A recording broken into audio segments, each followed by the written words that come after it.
Hello दोस्तों, आप सभी का स्वागत है हमारे चैनल जुगनू कैरियर में। ऑडियो बुक की इस सीरीज़ में हम पढ़ रहे थे परिंदे कहानी, जो निर्मल वर्मा द्वारा लिखी गई है। कहानी के इसी क्रम में यह पार्ट 3 है, जो इस प्रकार है। झूलती हुई मांस की थैलियाँ, जरा जरा सी बात पर चिढ़ जाना, कर्कश आवाज़ में चीखना, सब उसे ओल्ड मैड कहकर पुकारते हैं। कुछ वर्षों बाद वह भी हूबहू वैसी ही बन जाएगी। लतिका के समूचे शरीर में झुरझुरी सी दौड़ गई, मानो अनजाने में उसने किसी गलीज वस्तु को छू लिया हो। उसे याद आया, कुछ महीने पहले अचानक उसे ह्यूवर्ट का प्रेम पत्र मिला था। भावुक याचना से भरा पत्र, जिसमें उसने न जाने क्या कुछ लिखा था, जो कभी उसकी समझ में नहीं आया। उसे ह्यूवर्ट की इस बचकाना हरकत पर हंसी आई थी, किंतु भीतर ही भीतर प्रसन्नता भी हुई थी। उसकी उम्र अभी बीती नहीं है, अब भी वह दूसरों को अपनी ओर आकर्षित कर सकती है। ह्यूवर्ट का पत्र पढ़कर उसे क्रोध नहीं आया, आई थी केवल ममता। वह चाहती तो उसकी गलतफहमी को दूर करने में देर न लगती, किंतु कोई शक्ति उसे रोके रहती है। उसे के कारण अपने पर विश्वास रहता है। अपने सुख का भ्रम मानो ह्यूवर्ट की गलतफहमी से जुड़ा है। ह्यूवर्ट ही क्यों, वह क्या किसी को चाह सकेगी उस अनुभूति के संग जो अब नहीं रही, जो छाया उस पर मंडराती रहती है, न स्वयं मिटती है, न उसे मुक्ति दे पाती है। उसे लगा जैसे बादलों का झुरमुट फिर उसके मस्तिष्क पर छाने लगा है। उसकी टांगें फिर निर्जीव शिथिल सी हो गई हैं। वह झटके से उठ खड़ी हुई। डॉक्टर, माफ़ करना, मुझे बहुत थकान सी लग रही है। बिना वाक्य पूरा किए ही वह चली गई। कुछ देर तक टेरेस पर निस्तब्धता छाई रही। मोमबत्तियां बुझने लगीं। डॉक्टर मुखर्जी ने सिगार का नया कस लिया। सब लड़कियां एक जैसी होती हैं, बेवकूफ़ और सेंटिमेंटल। ह्यूबर्ट की उंगलियों का दबाव पियानो पर ढीला पड़ता गया। अंतिम सुरों की झिझकी सी गूंज क्षणों तक हवा में तिरती रही। डॉक्टर, आपको मालूम है, मिस लतिका का व्यवहार पिछले कुछ अरसे से अजीब सा लगता है। ह्यूबर्ट के स्वर में लापरवाही का भाव था। वह नहीं चाहता था कि डॉक्टर को लतिका के प्रति उसकी भावनाओं का आभास मात्र भी मिल सके। जिस कोमल अनुभूति को वह इतने समय से संजोता आया है, डॉक्टर उसे हंसी के एक ठहाके में उपहासास्पद बना देगा। क्या तुम नियति में विश्वास करते हो ह्यूबर्ट? डॉक्टर ने कहा। ह्यूबर्ट दम रोके प्रतीक्षा करता रहा। वह जानता था, कोई भी बात कहने से पहले डॉक्टर को फिलासोफाइज करने की आदत थी। डॉक्टर टेरेस के जंगले से सटकर खड़ा हो गया। फीकी सी चांदनी में चीड़ के पेड़ों की छायाएं लॉन पर गिर रही थीं। कभी कभी कोई जुगनू अंधेरे में हरा प्रकाश छिड़कता हवा में गायब हो जाता था। मैं कभी कभी सोचता हूँ, इंसान जिंदा किस लिए रहता है? क्या उसे कोई और बेहतर काम करने को नहीं मिला? हजारों मील अपने मुल्क से दूर मैं यहाँ पड़ा हूँ। यहाँ कौन जानता है मुझे? यही शायद मर भी जाऊंगा। ह्यूबर्ट, क्या तुमने कभी महसूस किया है कि एक अजनबी की हैसियत से पराई जमीन पर मर जाना काफ़ी खौफनाक बात है? ह्यूबर्ट विस्मित सा डॉक्टर को देखने लगा। उसने पहली बार डॉक्टर मुखर्जी के इस पहलू को देखा था। अपने संबंध में वह अक्सर चुप रहते थे।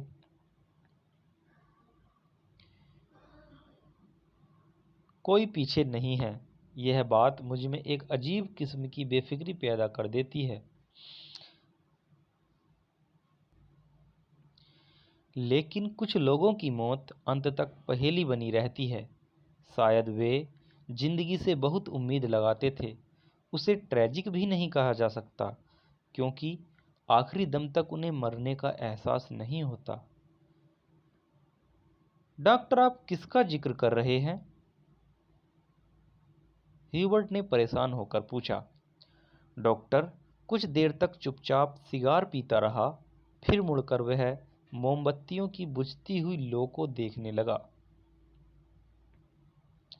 तुम्हें मालूम है, किसी समय लतिका बिला नागा क्लब जाया करती थी। ग्रीस नेगी से उसका परिचय वहीं हुआ था। कश्मीर जाने से एक रात पहले उसने मुझे सब कुछ बता दिया था। मैं अब तक लतिका से उस मुलाकात के बारे में कुछ नहीं कह सका हूँ, किंतु उस रात कौन जानता था कि वह वापस नहीं लौटेगा। और अब क्या फर्क पड़ता है? Let the dead die. Doctor की सूखी सर्द हंसी में खोखली सी शून्यता भरी थी। कौन ग्रीस नेगी? कुमाऊं रेजिमेंट में कैप्टन था, डॉक्टर ने जवाब दिया। डॉक्टर, क्या लतिका ह्यूबर्ट से आगे कुछ नहीं कहा गया? उसे याद आया वह पत्र जो उसने लतिका को भेजा था। कितना अर्थहीन और उपहासपद, जैसे उसका एक एक शब्द उसके दिल को कचोट रहा हो। उसने धीरे से पियानो पर सिर टिका लिया। लतिका ने उसे क्यों नहीं बताया? क्या वह इसके योग्य भी नहीं था?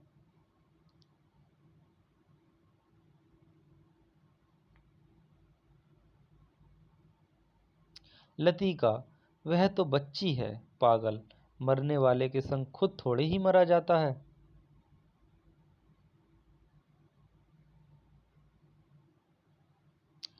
कुछ देर चुप रहकर डॉक्टर ने अपने प्रश्न को फिर दोहराया।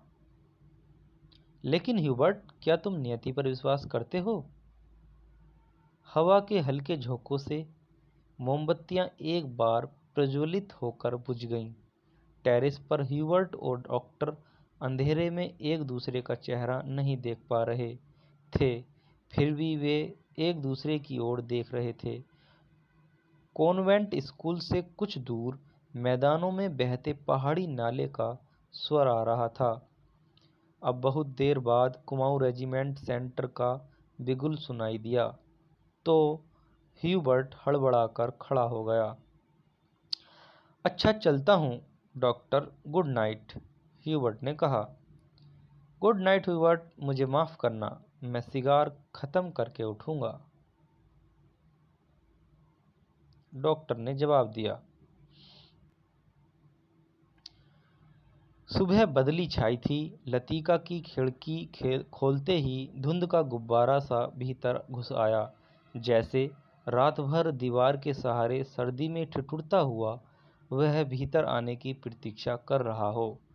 स्कूल से ऊपर चैपल जाने वाली सड़क बादलों में छिप गई थी। केवल चैपल का क्रॉस धुंध के पर्दे पर एक दूसरे को काटती हुई पेंसिल की रेखाओं सा दिखाई दे जाता था। लतिका ने खिड़की से आंखें हटाईं तो देखा कि करीमुद्दीन चाय की ट्रे लिए खड़ा है।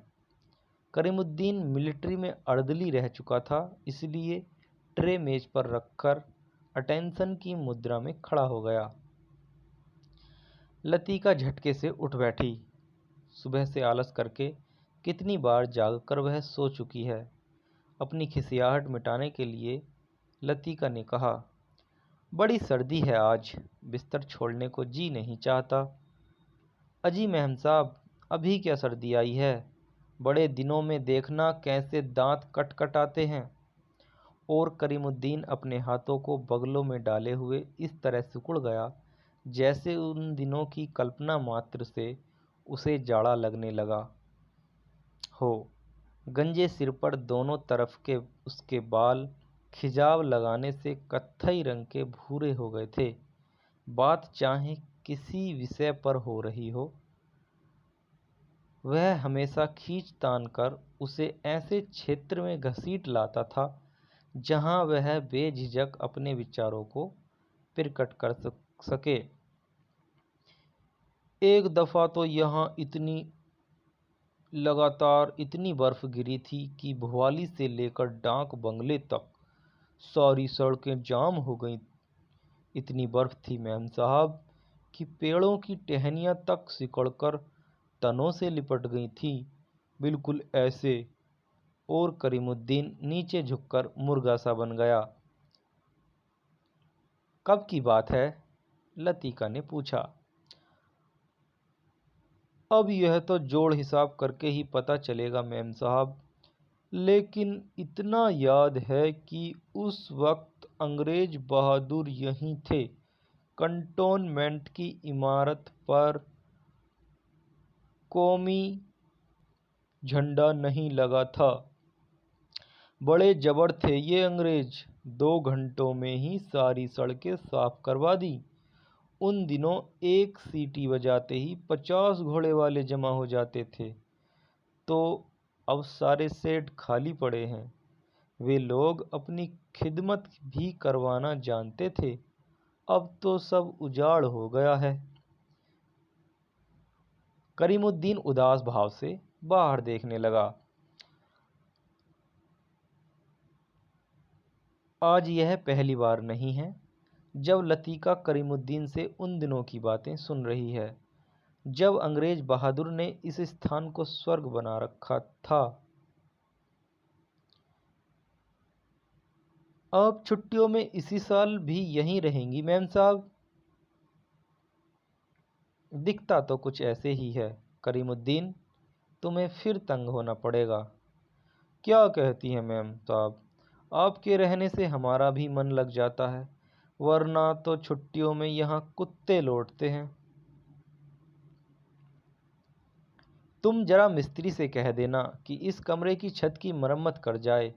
पिछले साल बर्फ़ का पानी दरारों से टपकता रहता था। लतीका को याद आया कि पिछली सर्दियों में जब कभी बर्फ़ गिरती थी तो उसे पानी से बचने के लिए रात भर कमरे के कोने में सिमट कर सोना पड़ता था। करीमुद्दीन चाय की ट्रे उठाता हुआ बोला, ह्यूबर्ट साहब तो कल ही चले जाएं। कल रात उनकी तबीयत फिर खराब हो गई।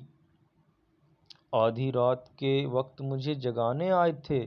कहते थे छाती में तकलीफ है, उन्हें यह मौसम नहीं रास आता।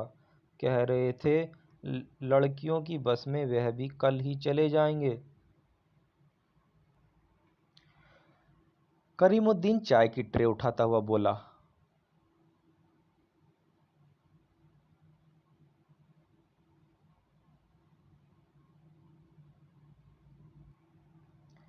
करीमुद्दीन दरवाज़ा बंद करके चला गया। लतीका की इच्छा हुई कि वह ह्यूबर्ट के कमरे में जाकर उनकी तबीयत की पूछताछ कराए, किंतु फिर न जाने क्यों स्लीपर पैरों में टंगे रहे। वह खिड़की के बाहर बादलों को उड़ता हुआ देखती रही। ह्यूबर्ट का चेहरा जब उसे देखकर सहमा सा दयनीय हो जाता है, तब लगता है कि वह अपनी मूक निरीह याचना में उसे कोस रहा है। न वह उसकी गलतफहमी को दूर करने का प्रयत्न करती, न उसे अपनी व्यवस्था की सफाई देने का साहस होता है। उसे लगता है कि इस जाले से बाहर निकलने के लिए वह धागे के जिस सिरे को पकड़ती है वह खुद एक गांठ बनकर रह जाता है। बाहर बूंदाबांदी होने लगी थी। कमरे की टिन की छत खट खट बोलने लगी। लतीका पलंग से उठ खड़ी हुई, बिस्तर को तहाकर बिछाया, फिर पैरों में स्लीपर को घसीटते हुए वह बड़े आईने तक आई और उसके सामने स्टूल पर बैठकर बालों को खोलने लगी, किंतु कुछ देर तक कंघी बालों में ही उलझी रही और वह गुमसुम हो शीशे में अपना चेहरा ताकती रही। करीमुद्दीन को यह कहना याद नहीं रहा कि धीरे धीरे आग जलाने की लकड़ियां जमा कर ले। इन दिनों सस्ते दामों पर सूखी लकड़ियां मिल जाती हैं। पिछले साल तो कमरा धुएं से भर जाता था, जिसके कारण कपकपाते जाड़े में भी उसे खिड़की खोलकर ही सोना पड़ता था। आईने में लतिका ने अपना चेहरा देखा। वह मुस्कुरा रही थी। पिछले साल अपने कमरे की सीलन और ठंड से बचने के लिए कभी कभी वह मिस वुड के खाली कमरे में चोरी चुपके सोने चली जाया करती थी। मिस वुड का कमरा बिना आग के भी गर्म रहता था। उनके गदीले सोफे पर लेटते ही आंख लग जाती थी। कमरा छुट्टियों में खाली पड़ा रहता है, किंतु मिस वुड से इतना नहीं होता कि 2 महीनों के लिए उसके हवाले कर जाएं। हर साल कमरे में ताला ठोक जाती हैं। वह तो पिछले साल गुसलखाने में भीतर की सांकल देना भूल गई थीं, जिसे लतिका चोर के दरवाजे के रूप में इस्तेमाल करती रही थी।